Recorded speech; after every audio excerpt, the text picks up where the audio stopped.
warahmatullahi wabarakatuh. Saya Salsabila Putri Sarwa dengan NIM 8111422-606. Sini saya akan menjelaskan materi mengenai pemberian kuasa dan surat kuasa. Selamat menyaksikan. Pertama, kuasa hukum di pengadilan tata usaha negara. Beracara di pengadilan memerlukan keahlian khusus dalam bidang hukum. Oleh karena itu, banyak orang yang bersengketa di pengadilan memerlukan bantuan atau jasa orang lain yang disebut sebagai pengacara. Dalam hukum acara, terdapat ketentuan yang membolehkan seseorang yang buta huruf untuk beracara di pengadilan. Ketentuan tersebut diatur dalam pasal 53 ayat 1 Undang-Undang Peradilan Tata Usaha Negara yang berbunyi, mereka yang tidak pandai baca tulis dapat mengutarakan keinginannya untuk menggugat kepada panitera pengadilan akan membantu merumuskan gugatan dalam bentuk tertulis. Ada beberapa faktor yang menyebabkan beracara di pengadilan merupakan pekerjaan yang sulit. Yang pertama, keterbatasan waktu para pihak. Yang kedua, keinginan untuk menang di dalam perkara. Dan yang ketiga, faktor psikologis ketika menghadapi perkara. Cara pemberian kuasa.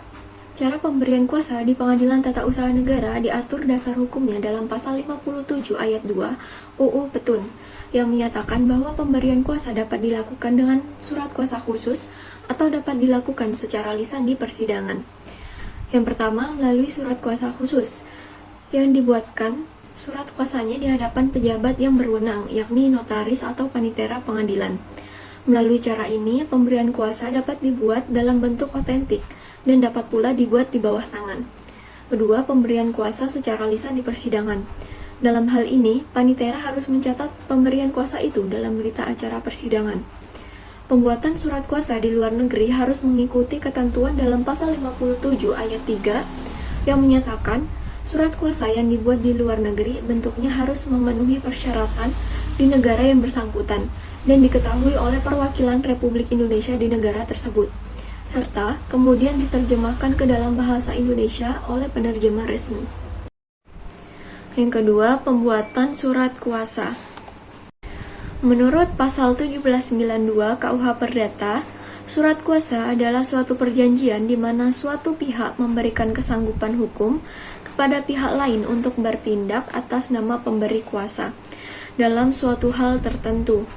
Selanjutnya, pasal 1794 KUH Perdata menetapkan bahwa pemberian wewenang tersebut bersifat cuma-cuma. Surat kuasa biasanya diberikan secara sepihak dan hanya menimbulkan kewenangan bagi penerima kuasa. Namun faktanya, beberapa pengadilan masih melakukan praktik verifikasi keaslian surat kuasa yang digunakan oleh advokat sebelum mengizinkan mereka mewakili klien di pengadilan. Hal ini terutama berlaku sehubungan dengan perlunya kedua belah pihak menandatangani surat kuasa untuk menyatakan legalitasnya. Macam-macam kuasa. Yang pertama, kuasa khusus, surat kuasa yang diperuntukkan untuk di pengadilan. Seorang advokat atau penasihat hukum dapat diberikan kuasa khusus untuk hadir di pengadilan atas nama atau mendampingi orang yang memberinya kuasa. Surat kuasa harus ditandatangani oleh pihak pemberi kuasa sebagai alat bukti formal adanya persetujuan kedua belah pihak dengan dibubuhi materai dan tanggal. Kedua, kuasa insidentil adalah kuasa yang berasal dari kalangan keluarga pihak material yang mempunyai izin ketua pengadilan untuk berperkara setelah yang bersangkutan mengajukan permohonan untuk beracara dengan melampirkan surat keterangan lurah atau kepala desa atau yang dipersamakan dengan itu, menyatakan tentang hubungan kekeluargaan antara pemberi kuasa dengan penerima kuasa. Yang ketiga, kuasa istimewa, yaitu kuasa untuk melakukan tindakan tertentu yang sangat penting yang tidak bisa dikuasakan dengan kuasa umum atau kuasa khusus. Dalam artian bahwa tindakan hukum hanya bisa dilakukan sendiri oleh pemberi kuasa. Akan tetapi dalam situasi yang mendesak, maka bisa dikuasakan dengan menggunakan kuasa istimewa. Contohnya dalam pengucapan sumpah. Selanjutnya ada kuasa mutlak, yaitu kuasa tersebut tidak dapat dibatalkan atau ditarik kembali dan akan tetap berlaku meskipun pemberi kuasa yang memberikannya meninggal dunia. Yang kelima, kuasa lisan. Surat kuasa diberikan secara lisan di hadapan pengadilan. Yang keenam, kuasa yang ditunjuk dalam surat gugatan. Dengan memasukkan nama kuasanya dalam surat pengaduan, penggugat memperjelas dan tidak ambigu bahwa kuasanya akan mewakili penggugat selama peninjauan kasus. Yang ketujuh, kuasa pengganti atau substitusi.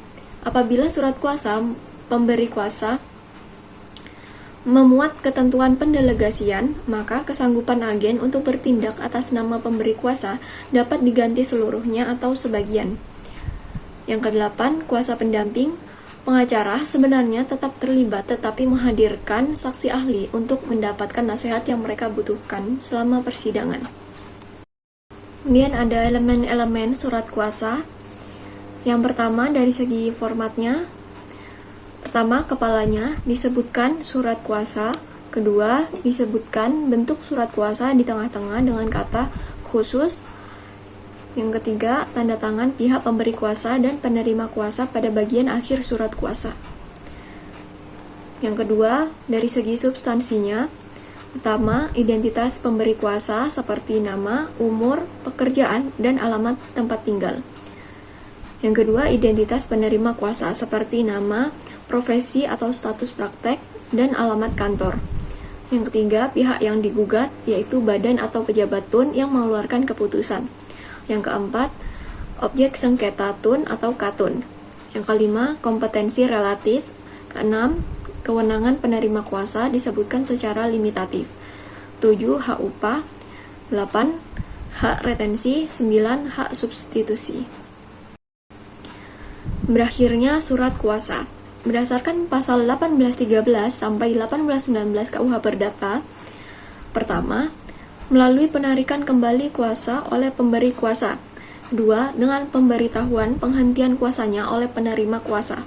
Ketiga, dengan meninggal pengampuan atau pailitnya pemberi kuasa atau penerima kuasa. Keempat, pengangkatan kuasa baru untuk mengurus hal yang sama, menyebabkan ditariknya kuasa pertama. Sekian dari saya, apabila ada kesalahan mohon dimaafkan. Wassalamualaikum warahmatullahi wabarakatuh.